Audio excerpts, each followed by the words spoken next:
ఈ వీడియోలో క్లినోమీటర్ ఉపయోగించి ఆబ్జెక్ట్స్ యొక్క హైట్స్‌ని ఎలా కనుక్కోవాలో చూద్దాం. దీనికోసం ముందుగా ఏ ఆబ్జెక్ట్ యొక్క హైట్‌ని కొలవాలనుకున్నామో దాని యొక్క టాప్‌ని చూడాలి.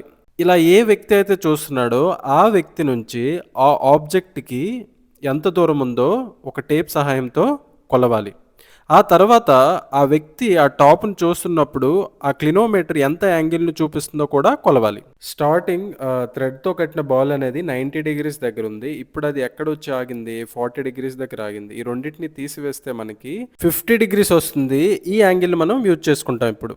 మనం డిస్కస్ చేసిన సిట్యుయేషన్‌ని ఒక డయాగ్రామ్ రూపంలో రిప్రజెంట్ చేయడం జరిగింది. మనకొచ్చిన యాంగిల్‌ని అంటే ఇంతకుముందు 50 డిగ్రీస్ వచ్చిందని చెప్పాం కదా! అదేమవుతుందంటే యాంగిల్ ఆఫ్ ఎలివేషన్ అవుతుంది. మా స్టూడెంట్ నుండి ఎలక్ట్రిక్ పోల్ యొక్క బేస్‌కి మధ్యలో డిస్టెన్స్ ఎంతుందంటే 5.45 మీటర్స్ ఉంది. మా స్టూడెంట్ యొక్క హైట్ ఎంత? 1.54 మీటర్స్.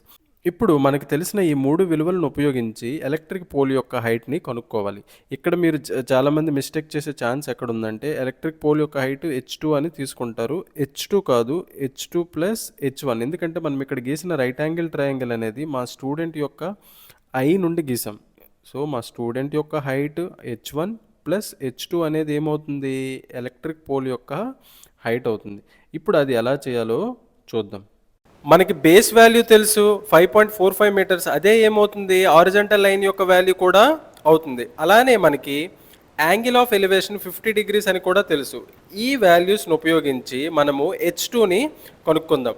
h2 కనుక్కోవడానికి థీటా ప్లేస్లో 50 డిగ్రీ సబ్స్టిట్యూట్ చేస్తాం. tan 50 degrees is equals to h2 by edges అంటే ఏమవుతుంది? 5.45 మీటర్స్ అవుతుంది. ఇప్పుడు h2 వాల్యూ ఏమవుతుంది? h2 is equals to tan 50 degrees into 5.45 metres. tan 50 value scientific calculator use చేసి కనుక్కుంటే 1.19 వస్తుంది.